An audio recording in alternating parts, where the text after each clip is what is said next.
Olá, meu nono, tudo bem? Ajuste o seu vídeo, sua imagem e vamos para a correção de exercícios dessa semana. Vamos lá? Vou dividir a tela contigo, que nós temos alguns exercícios para discutir. Então, vamos lá. Bom, nós temos aqui os seguintes exercícios.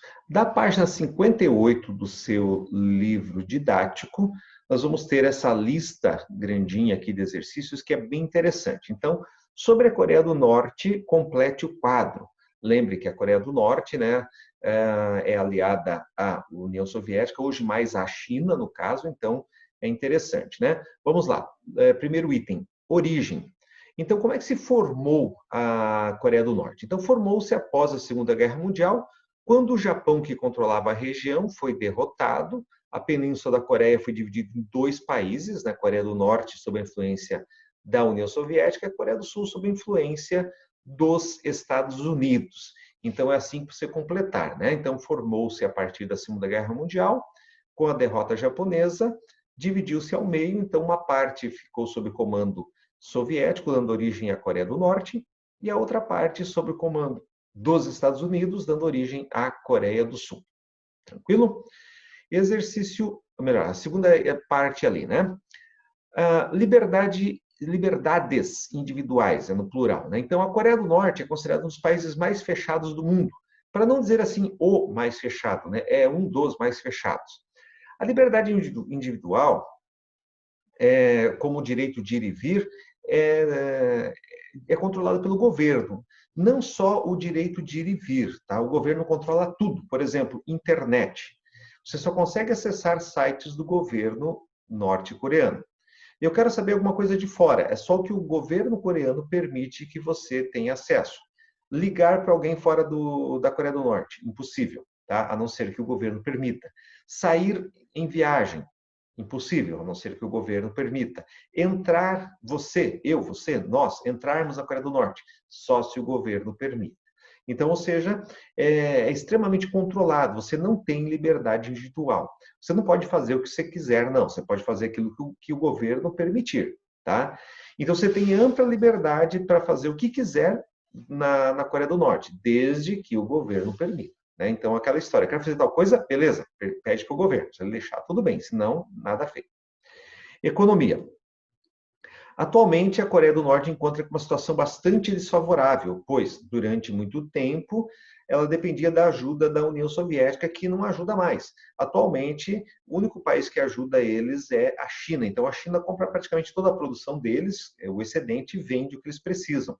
Mas eles têm uma economia bastante limitada. Por quê? Porque boa parte do mundo, Europa, Estados Unidos, né, o Japão, boicotam os produtos norte-coreanos em função da ditadura, né, da forma de governo que eles têm lá, dessa não liberdade dos indivíduos. Então, por isso, eles têm uma economia bastante pequena, bastante deficitária. Né? Relação com a Coreia do Sul.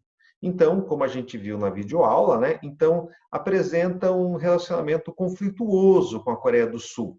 Ou seja, eles declararam guerra à Coreia do Sul, essa guerra nunca aconteceu, mas também nunca se aproximaram. Então, existe uma tentativa de fazer uma unificação das Coreias, a Coreia do Norte não aceita.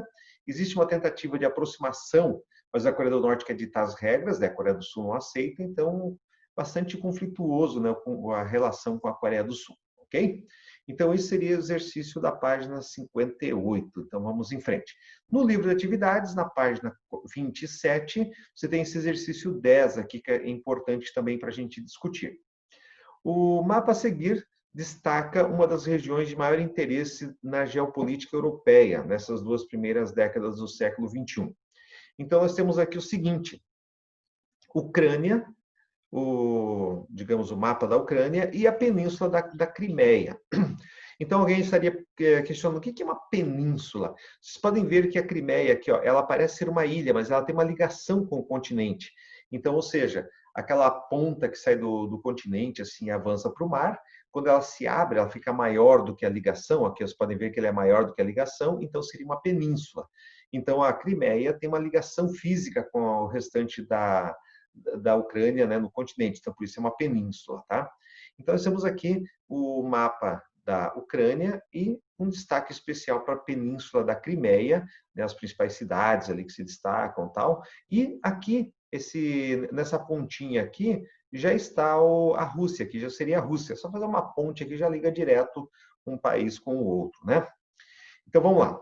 Quais são as alternativas? Letra A. Que região é essa? Então, a Península da Crimeia é um estado que pertencia à Ucrânia e agora pertence à Rússia, né? Letra B. Que países estão diretamente envolvidos nesse conflito? Então, a Ucrânia, onde a Península da Crimeia estava localizada, ou está ainda, na verdade não está mais, já pertence à Rússia, né? E a Rússia, que incentivou o separatismo e anexou a Crimeia ao seu território. Então, na verdade, só falta o seguinte, a Ucrânia aceitar essa anexação à Rússia e está tudo ok, porque a Rússia já está comandando, já faz o que quer lá dentro, né?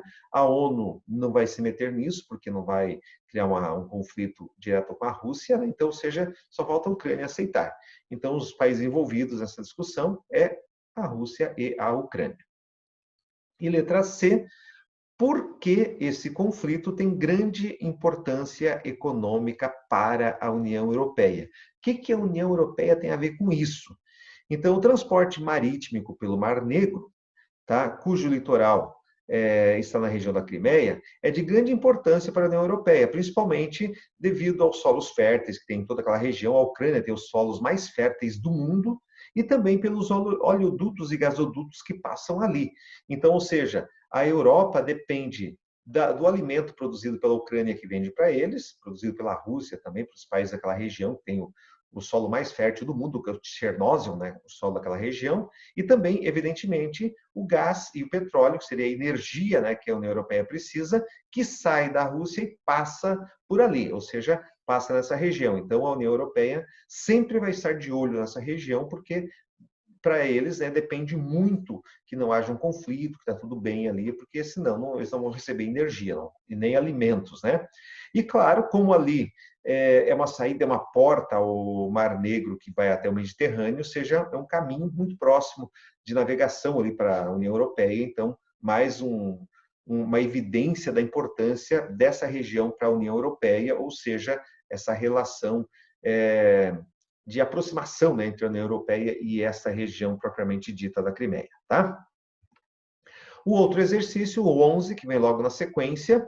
Então, aqui nós vamos ter a ilha de Bali, na Indonésia, e aqui o mapa, né, e aqui uma área toda destroçada, me enrolei a língua, destroçada por uma bomba, né? Então, o que nós tivemos aqui? A fotografia destaca a área turística de Kuta, na ilha do Bali, na Indonésia, que está em destaque no mapa, atingida por um atentado terrorista assumido pelo grupo Al-Qaeda em 2002. E aí vem a pergunta, né? Considerando que a maior parte dos que encontram na área que perderam a vida eram australianos, né? 88 no total, um pouco mais de 100 que perderam a vida lá, qual é a relação entre o atentado do grupo terrorista fundamentalista islâmico e o governo australiano? Na verdade, eles não quiseram atacar a Austrália diretamente, tá? Eles estavam atacando aqui, evidentemente, o capitalismo. Então, a região da Indonésia, ela é uma região bem desenvolvida capitalista em termos financeiros, então é uma região capitalista, e o turismo, né? Os australianos são muito próximos ali, então eles vão para aquelas regiões de praia ali e tal. Então, atacou dois pontos ao mesmo tempo, tanto a Austrália como a Indonésia ao mesmo tempo. Mas o Al-Qaeda tem como grande inimigo, evidentemente, o capitalismo. E como a Austrália acaba tendo relações maiores com Israel do que com os países do Oriente Médio, então tornou-se também inimigo, né, do Al-Qaeda. Todo mundo que é amigo de Israel é inimigo da Al-Qaeda, então por isso esse atentado terrorista também. Eles queriam atingir o capitalismo na região da Ásia, então nossa, perfeito ali, né? Eu consegui atingir num único atentado, né, os australianos e um centro capitalista, que seria Bali, né? Ou seja, perfeito ali a atuação do Al-Qaeda, ok? Então, seria isso por hoje. Espero que você tenha gostado dessa resolução de exercícios, dessa discussão dessa semana, e a gente se encontra na outra semana, com certeza. Então, um abraço e até lá. Valeu?